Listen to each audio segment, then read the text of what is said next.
Okay, you have my curiosity aroused. Who are you, Mackenzie?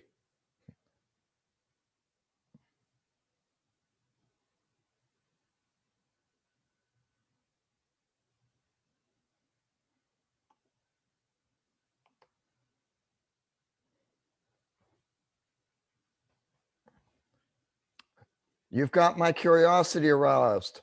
Who are you, Mackenzie?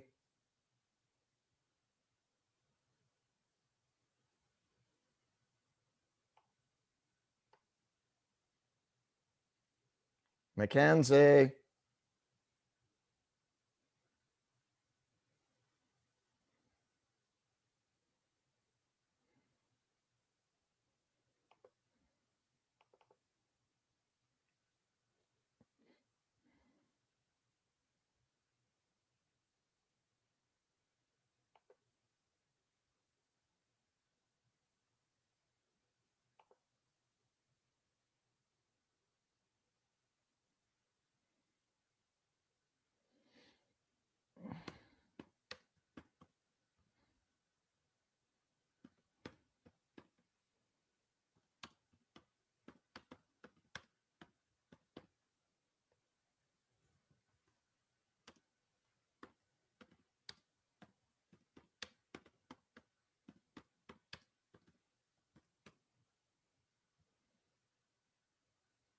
Huh.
Yes.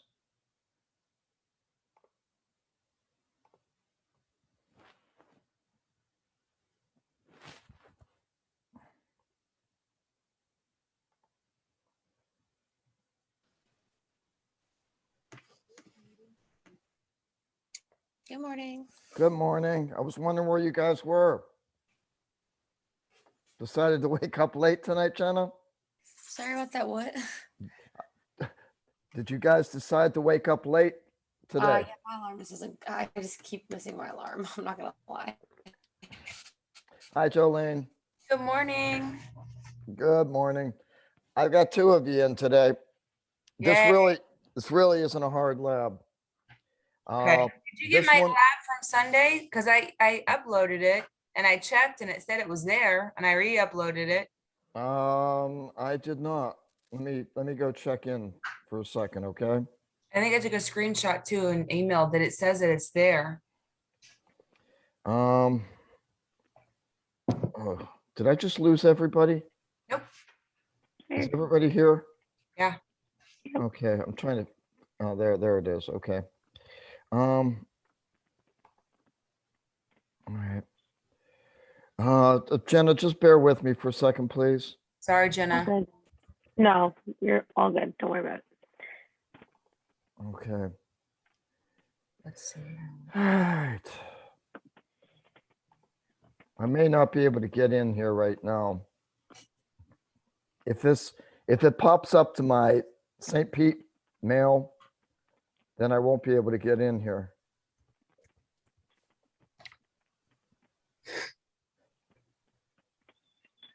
No, doesn't seem to. Oh, that's right. I never did do that yesterday. Okay, I never did answer mail yesterday. That looks.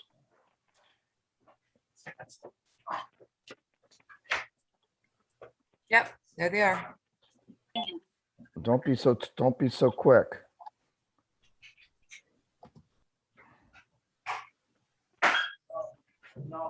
Because you're seeing what I'm doing. I can't download them. Oh, they're coming. See, this is what I have to deal with, Jolene, when you submit them like this. No, I submitted them in the other way too. I submitted them both ways. Okay. I submitted it first through the modules and you said you didn't get it. I resubmitted it through the modules and I emailed you just in case. Okay. So they're there. They should be under modules as well. Okay. That's what I'm asking, if you got it under modules, not email. Okay. Well, yeah, I got something anyway. Sorry, Jenna, and somebody else popped in here. Jordan, Thank you. you got your famous J's. Yeah, there we go. Yeah, the people that are doing well in the class. Actually, it's amazing. There are two people. One of them is Alec and the other is Catherine. Haven't shown up to one meeting and given impeccable work. I can't understand how they're doing it, but God bless them. That's I have to deal with. Maybe they're watching the videos. Possibly. Okay. Quit putting the videos on this week and see if they still have impeccable work. Yeah, that'll If you want to fly. be a real scientist. That'll fly.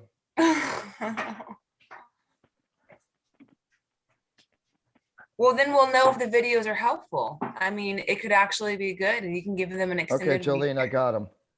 Okay, thank you. Yeah. All right. Okay. I write nice and neat, guys. Check it out. Okay. All right. I'm not stop share. I don't even have a space between my first name and my last name. It's wasted area anyway. Okay. And I need to go here. Okay, we're dealing with solubility product this week. Okay, the lab itself, I have no idea why they want you to put it in incremental stages. If you try and put in like 1/10 of a gram at a time, you get to the saturation point. And that's all you want. You just want the saturation point so you can determine the concentration of the ions. We're going to do a simulation in a second or two, but that's basically all you're doing. All right, let's just talk about salts when they dissolve in water. If I have a salt, and as a chemist, I include other things other than sodium chloride as salt. Anything that has a metal and an anion is a salt. Any ionic compound is considered a salt. So there are some of them that dissociate 100%. If you have anything, if you notice, whenever I'm doing a lot of my experimental my chemical reactions, you'll notice I use nitrates a lot. The reason is it's a lot easier to write a nitrate than an acetate. But both of those are generally 100% dissociated. So if I put that into a formula, I can be fairly well sure that that dissolves in water. Other things like alkali, the first column, pretty much all of those metals will dissolve, their salts will dissolve in water. The small mass alkaline earths like magnesium will dissolve as well. Just general rules of thumb. And the thing is, if it dissociates 100%, then if I have a 3 molar table salt and I put that in water, I have also 3 molar solution of sodium and a 3 molar solution of chloride. Does that make sense to you all? Jolene, you're the one I'm saying, so. Yeah, I'm the head shaker today. Yeah. You're the head shaker today. Okay. Seriously, does that make sense to you all? Yeah. It's the same thing when you have acids. If you have HCl, if you have 3 molar HCl, you have 3 molar H plus and you have 3 molar Cl minus. Sulfuric acid, if you have 3 molar sulfuric acid, it's a little bit different with sulfuric acid. If you have 3 molar sulfuric acid, you have 3 molar H plus and 3 molar HSO4 minus, because the second hydrogen dissociates off of the sulfuric acid at a slower rate. Does that make sense? Yeah. Would it disassociate faster with like heat? Yeah. And how about the salt? Does it fully disassociate? The salt, yes. If it's a salt that 100% dissociates, like sodium chloride, like ammonium hydroxide, like ammonium sulfate. As long as it's not saturated. Yes, as long as it's not saturated, it's 100% dissociated. Yes, you can put enough table salt in to the point where you're at a saturated point. Do you want to hear a joke about sodium? Go for it. Nah. Thank you so much. I Is it too needed early? that. I needed that. That's a new joke I can put in my repertoire. Proton and a neutron were walking down the street. Proton says, "I've lost an electron." Neutron said, "Are you sure?" Proton said, "I'm positive." I can go on. Don't get me started. No. I got a lot of corny jokes, got a lot of corny kids. You got to keep them entertained some way. There are other salts that only partially dissolve. If you put silver chloride in water, you're going to get a big lump of solid at the bottom. And the thing is, there's a little bit that gets into solution, but definitely not all of it. And it's a constant equilibrium between the silver chloride dissolving into the silver and chloride ions and reuniting and becoming silver chloride again. So because this is involved in an equilibrium, we can develop a constant for it. it's a specific constant like Ka. It's called Ksp for solubility product. Note, when you're doing a solubility product, water and the solid do not come into the picture. For one thing, the solid doesn't change concentration. And for the other thing, water is just so vast that it just gets incorporated into the equilibrium expression. So if I have silver chloride with water going to make silver ions and chloride ions, my Ksp is just simply going to be the concentration of my silver times the concentration of my chloride. Now, if I have multiple ioned salts, that Ksp changes a little bit. I am multiplying the concentration of the individual ions by the coefficient in front of that ion. So if I have copper chloride, and that splits into 1 copper, 2 plus, and 2 Cl minuses, my Ksp is going to be copper concentration times the chloride concentration squared. Again, it's all making sense. Now we have another term, and that other term is called molar solubility. And basically, it's just the number of moles of that a solute can be put into a liquid before saturation occurs. You've seen it before as mass solubility, where we're dealing with grams per volume. This is just moles. We're just going to be dealing with how many moles there are there. So if I'm doing a comparative concentration and I've got silver chloride, then if I have the concentration of silver that's dissolved, it's reached its saturation point because there's silver chloride at the bottom. So all I have to do at that point is, because it's 1 silver and 1 chloride, the molar solubility is going to simply be the concentration of either the silver or the chloride. If I have something like copper chloride, if I have a multiple ion or multiple cation or anion, what I have to use for the molar solubility is the one that has, I have to relate it back to 1 ion because I'm dealing with 1 compound. Again, does that make sense?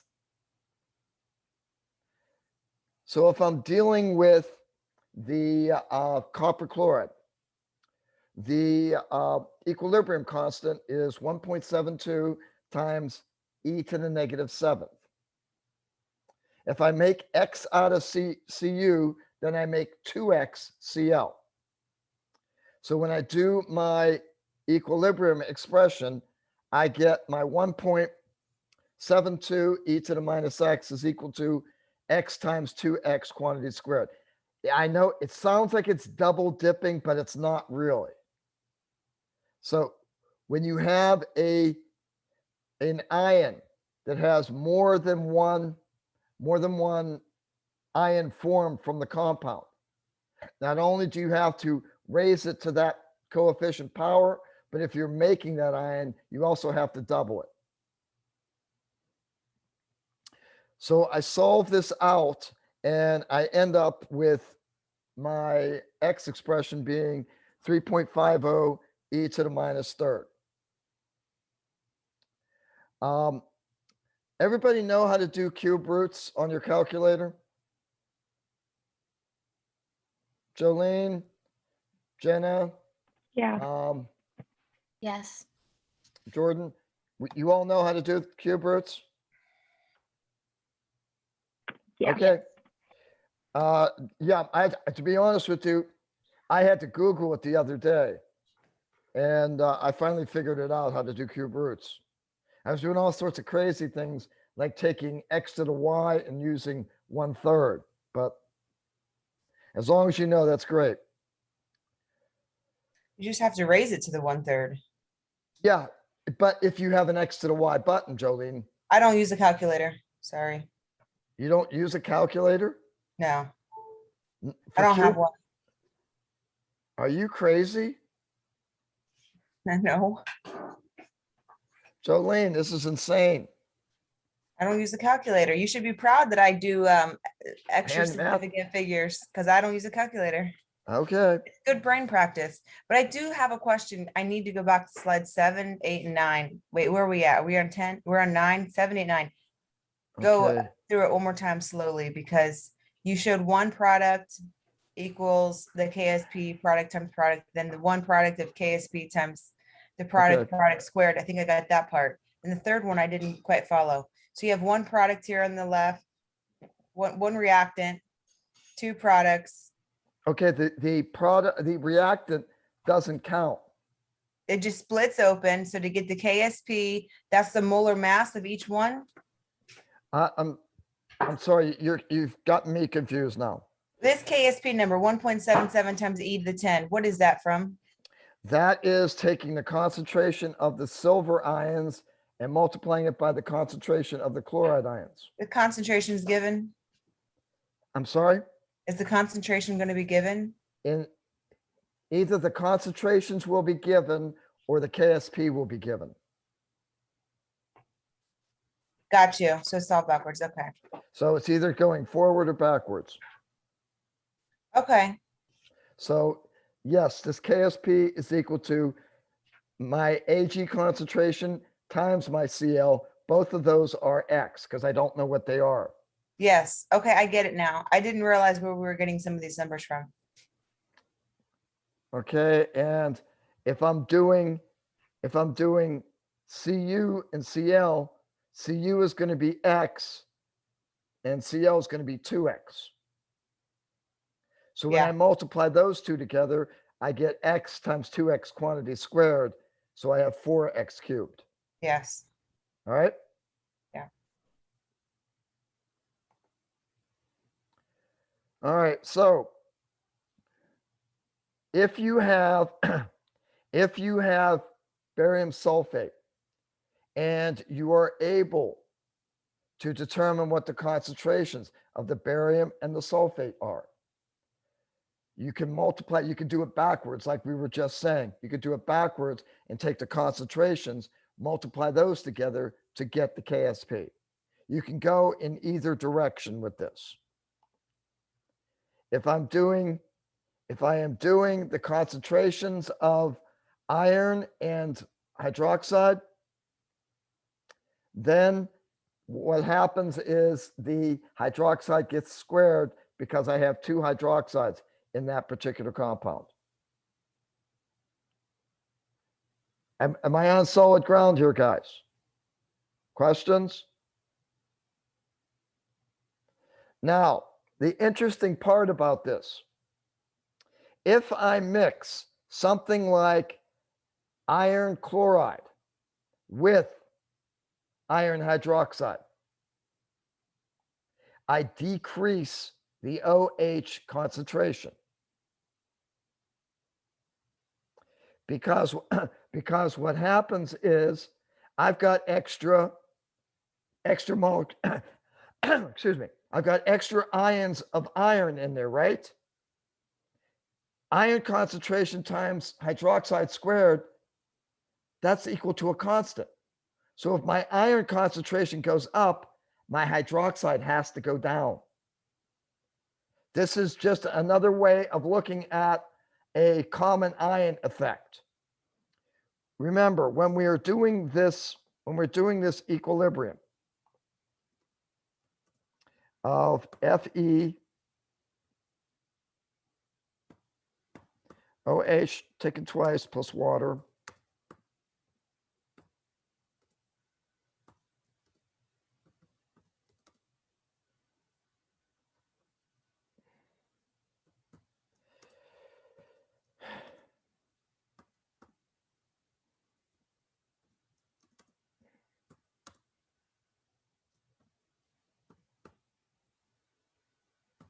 Okay, if we mix iron chloride with iron hydroxide, am I not putting more iron ions in there? Which way does that shift the equilibrium? To the left or to the right? If it's shifting it to the left, am I not using up some of my hydroxide. So there's two ways to look at this. There's the math way, and that is that when I have more iron, my concentration of OH has to go down. And the other way to look at that is just simply through Le Chatelet. If I have more iron than I need, it's going to shift the equilibrium to the left. And when it shifts it to the left, more of the hydroxide gets bound up by the iron to make iron hydroxide. And go ahead, Jolene. Does KSP only work if it's at equilibrium, this formula? Okay. Yes, if, for example, if you do your concentrations, that's another thing that can happen. If you do your concentrations and you get your number, you multiply your concentrations together and you get a number that is bigger than your KSP. That means you have too much product. It shifts the equilibrium to the left. If you multiply those concentrations by themselves and you get a number that is less than KSP, if the number is less than KSP, if you have any iron hydroxide in there, it's working to become ions because it doesn't have enough ions. So any iron hydroxide that's there is being turned into iron ions and hydroxide ions, and there's no solid. So that's why when Q, the concentrations that are at a point when it's not at equilibrium, when Q is less than K equilibrium, there's no solid. When K is greater than when Q is greater than K, then you have too many ions, so you have to work to get solid, so you do have a solid. Okay? If K is equal to Q, or if K is equal to Q, or it is greater than Q, I had to sit there and think for a second. Q is equal to or greater than Q, there will be a solid. If Q is less than K, there will be no solid. So I had to work my way through that. All right, basically, what we're doing in this lab, and I'm going to work through the simulator with you for a second, is you're trying to determine the concentration of the ions in the solution. I'm telling you, these are my instructions. Slowly add the salt. Dump a tenth of a gram in. You'll see it goes to, you'll see when you keep on adding the salt, the concentrations don't go up. You're supposed to be monitoring small amounts of salt being added until you get the concentration at a level point. It doesn't really matter. All right. So once you have a saturated solution, look over to the information portion of the simulator, read the concentrations, enter them into your data table. Then you can figure out the molar solubility by looking at the ions that form. Look at, if you have an ion that only produces, if you have a salt that produces only one cation or only one anion, you can use that concentration as the molar solubility. Any questions before I go to the simulator, guys? Go ahead. Jolene, was that a no? Okay. I thought you were chastising me like one of your children. No, I just said no. Okay, we're going to get back to, hopefully, there we are. Okay. Oh, Yeah, this is you. that looks like an A++.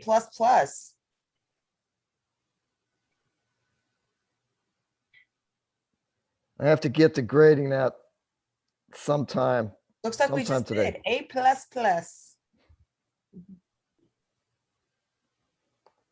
Okay, Solubility Product Lab. I think that everybody that shows up to class should just get an A+, right? Look, oh, I got voting over here. Let's take a vote. Raise your hand if you agree. There's only one problem with that, Jolene.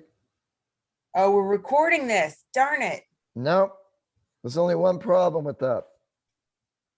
I have exactly 51% of the vote in this class. I got more people in my house that can vote. It's like around my house, I have 49% of the vote in my house. That's true. That's a good idea. I should have 51% of the. Oh votes. God, my husband's home listening. He goes, that's a good idea. I should have 51% of the vote in the house. Now I'm gonna rate my professor. Oh, good. He gave my husband horrible ideas. Thank you. What do you want for Christmas? Or Hanukkah. You don't know if he celebrates Christmas. I celebrate Christmas. Great. Okay, are you seeing the virtual lab? That's We not, are. why is this not? Say hi, honey. Hello. Hello. Does Honey have a name? Honey's first name is Alan Carr. Elingar? Alan Carr, like a Oh, car. okay. Alan Carr shoved together, one word. But it's Alan Carr. Okay, guys. Again, just like we did the last simulator lab like this.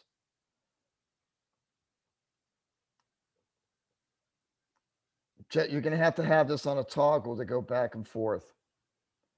All right. Wow. No, it's just showing you how to do it. Okay. You have to tear the flask containing the distilled water, and you transfer the solid in there. Record concentration of the ions, weight of the salt added, and the temperature of the solution, okay? All right, so we're gonna go back to this thing. We're gonna need a tool. Scale. We're gonna need glass. Nope, I'm not gonna need glassware, I think. We're gonna need that. And we are going to need this, okay? So we're gonna take this thing and we are gonna put this on there. Oh, it has a weight. Tear it. Good. Take this off.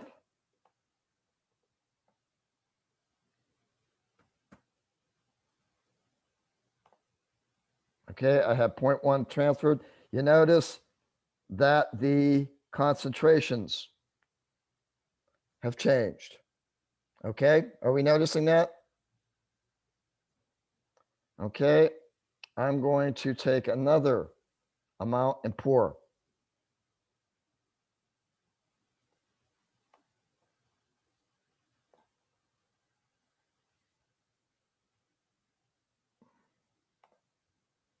Okay, did you notice that the concentrations did not go up?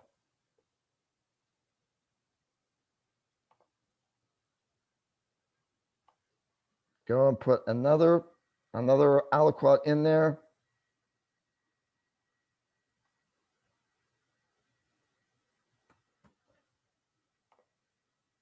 Again, you're noticing I put 0.3 in, concentration of the silver and the chloride hasn't gone up. So you're going to take that and you're going to take these two concentrations and you're going to enter it onto the sheet. Questions? So when they're stable like that, that's it. That's all you're doing. So just basically, girls, we need 3.3 drops of, No, you don't even need 0.3. 0.1 will probably do it. wow. All right. So literally speaking, the report sheet looks like, are you seeing it pop up here? Uh-huh. Literally speaking, you got these, what, 9 compounds or so?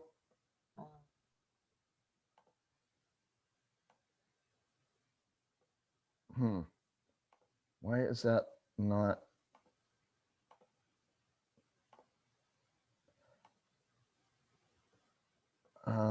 understanding why it is not.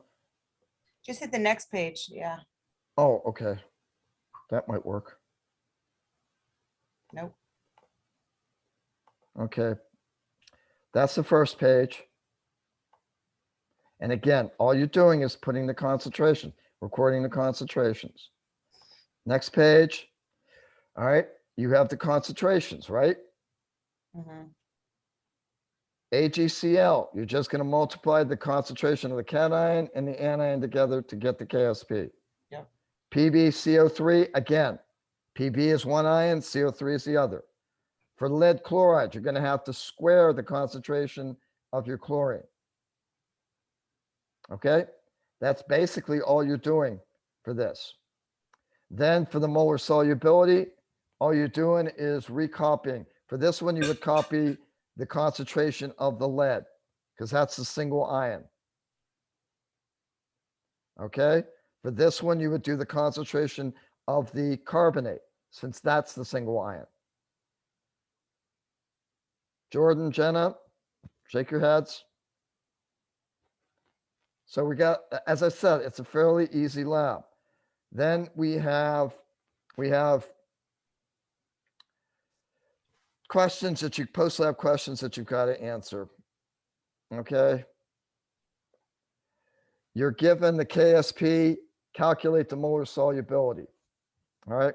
Basically, when you have something funky like this, where you have X and What- 2X, right? when you have no, this is going to be 3x and 2x because this compound, Jolene, is going to make 3 BAs and it's going to make 2 PO4s, right? If you say so. BA3 parentheses PO4 taken twice. The subscripts, that's all you're doing for the salt is you're looking at the subscripts. That's telling you how many of those ions you're making. So let's go up a little bit. Sorry, girls. I'm old and slow. Go up a little bit more. Keep going. So let's just look here at the silver CO3, Ag2CO3. If we would do Ag squared CO3 cubed. That's how you're going to do the KSPs. Yeah, that's what I'm asking you. Is that correct? Yes. So if I see the subscript 2, I square it, and that Yes. is that called CO3 cubed? And the thing about it, the molar solubility is you can determine what the molar solubility is because it's just a concentration of the ion that you only get one of in the compound. Okay? Jolene? I think so. All right. Now, when you get down to this guy, because this guy doesn't have an ion that it makes just one of, it makes 3 calciums and 2 phosphates, right? Yeah. For that one, you have to actually solve for X. You have to realize that this is going to make 3x cubed of calcium and 2x squared of phosphate. Does that make sense, Jolene? Yeah, I'm going to ask you a really, really stupid question. How do we know they're an ion or an anion? Refresh my memory. Because it's an ionic compound. You know it's an ionic compound because the first element is a metal. Got you. Okay, I can do that. That's not a stupid question. But is everybody in here seeing that Ca3PO4 taken twice makes 3 calcium ions and 2 phosphates? Yeah, I see that part. Okay, so when you are doing when you're just reading the concentrations from up here, all you have to do is literally put the concentrations into where the calcium is in the Ksp expression and where the phosphate is. So Okay. it'd be 2 of that and 3 of that multiplied together. No, you're not getting it, Jolene. Nope. Okay. If I take silver chloride, Yep. That's a salt. I put that into water. I make one silver ion and one chloride ion for every silver chloride. Yep. All right. So what I would do is I would monitor the concentration of my silver ions and monitor my concentration of my chloride ions. My KSP is going to be my concentration of silver times my concentration of chloride. Does that make sense to you? Yes. All right. On the other hand, if I'm dealing with something like lead chloride, that splits up into lead and 2 chloride ions. Okay. So my Ksp expression is going to be concentration of lead times the concentration of chloride squared. Yes. All right. I You're think we're with saying, I think we're saying the same thing, just differently. in this part. You don't have to mess with the amount of the concentrations because you're reading them directly. When you read the concentrations, I'll be mightily surprised if this concentration isn't half of this concentration. That would make sense. If they're not, something's It's not kaflooey. at equilibrium, your KSP is low. All right. Now, when we get to the second page, and the second page is where we are doing the KSPs. To do the KSPs, all you're going to do is figure out what the Ksp equilibrium expression is. Like for this one, you're going to have X Ksp and for this 3x. is going to be what, Jolene? X and 3x. You're not saying the same thing. X and X cubed. Thank you. So when you look at the previous page, the concentration of the hydroxide is going to be 3 times the That is the concentration same of the thing that- aluminum. If you have X times X times X, it's the same thing as X cubed. But what you said was 3x cubed. No, I said X and 3x. X times, oh, you're right, X cubed, fine, I'll buy it, go ahead, X All right. cubed. Then the next one's X squared times X cubed. Yes. We'll do x squared times y cubed. That makes me a Sure. little feel a That's little even, better. that's even better. Now, when we're dealing with the molar solubility, if your salt has, if one of the ions, either the cation or the anion, has only one ion within that salt, then you can simply just transfer that over. The concentration of that particular ion is going to be your molar solubility. Molar solubility for lead carbonate is going to be the lead or the carbonate. The molar solubility for lead chloride is going to be the concentration of the lead. The concentration of the aluminum hydroxide is going to be the concentration of the aluminum. Are you all seeing what I'm saying here? Are you, Jordan, shake your head, please. Thank you. Now, when I get to calcium phosphate, I don't have only one ion being produced. I do not have one cation and I don't have one anion, so I can't read it directly. In that case, I have to solve for it. Okay? And when I solve for it, my Ksp expression is my concentration of calcium cubed times my concentration of phosphate squared.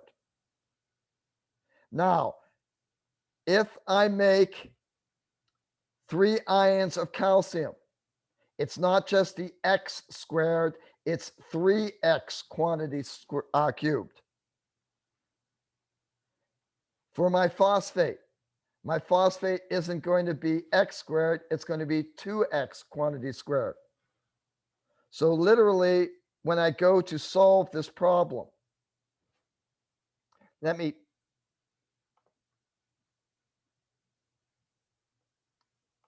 get back to the PowerPoint so I can. I just get the feeling you guys aren't getting this.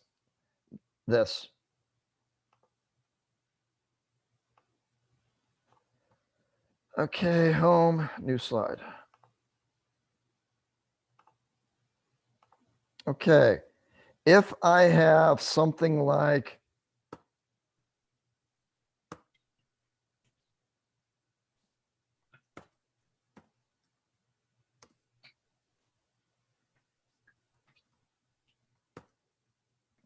if I have magnesium nitride, I put that in the water.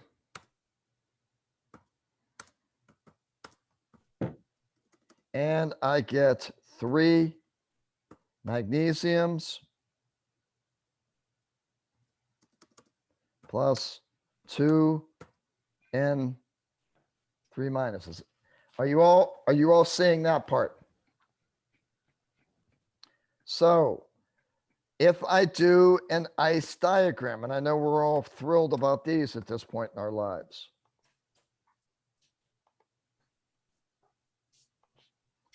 And I'm looking at my magnesium and I'm looking at my nitrogen. Okay, initially I have 0 and 0. After I put the magnesium nitride in, I have 3x and I have 2x. This is the change.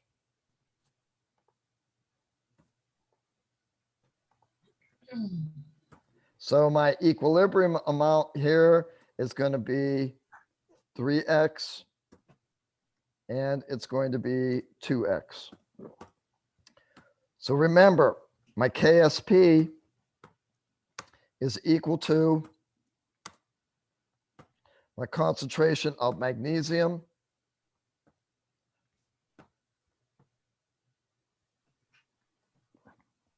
quantity cubed times my concentration of nitrogen quantity squared. All right.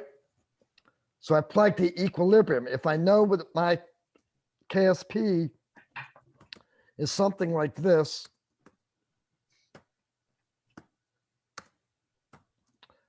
and that's going to be equal to 3x quantity cubed. Nope, it's not right.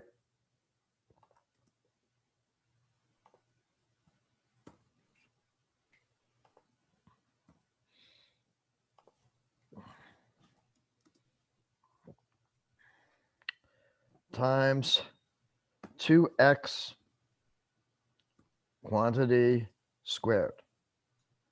So in actuality, I get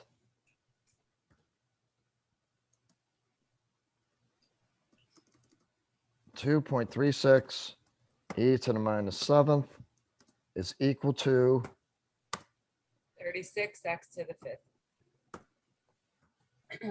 A big X. okay. Yes, it's I don't even know. Jolene, good luck doing this one in your head.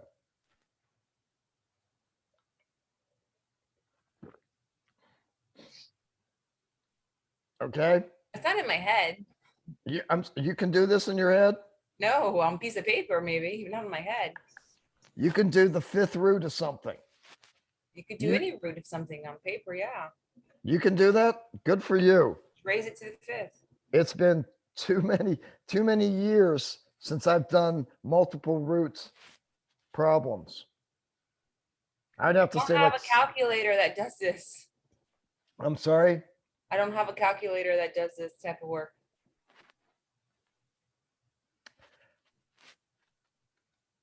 Put in a number and just say that you Okay, I did it. just I'm gonna put in like show A, B, the C, D, problem. E, F, G. Yeah, Show the problem to this point, Jolene, okay? okay. Show the problem to this point and just say you don't have a calculator. You're fine. Is everybody understanding this at this point? Yeah.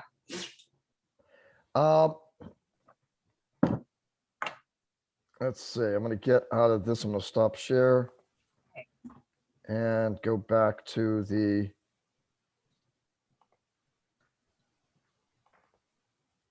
this thing. All right. Then after this, you have some problems you have to work out.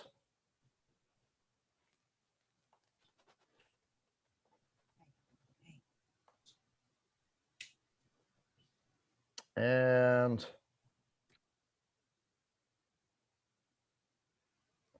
again, just a couple problems to work out. Anybody having any difficulty doing this? Any questions?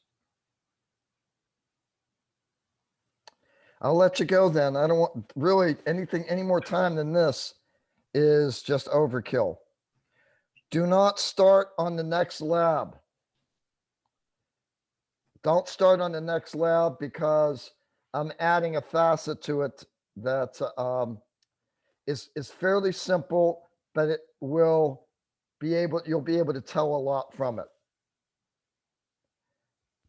Do you still want us to do the pre-lab that's due tomorrow? Yes, Okay. do the pre-lab, but I'll send an email out to that effect. Do the pre-lab, but don't do the regular lab until I talk to you on Thursday or send out an email. I'll probably send out an email anyway. But yeah, it is simple. If you guys have had, if you've had voltaic cell, has anybody had Chem 2 before? Si, senor. You've done voltaic cells? 5 years ago, probably. All right. Do you remember the thing where you had the reduction potentials and you flipped one reaction and you added them? You flipped the reaction so that you ended up with a positive number, Jolene? Maybe, I don't remember. Show up on Thursday. I'll be there. Any other questions, guys? Okay, Jay girls, I'll see you on Thursday. Vanessa, you have any questions about anything? No questions. All right, you got here a little late. Are you okay with it? Yeah, I'm okay. Fine as kind. I will see you on Thursday then. Thank you. Bye. Thank you. Bye.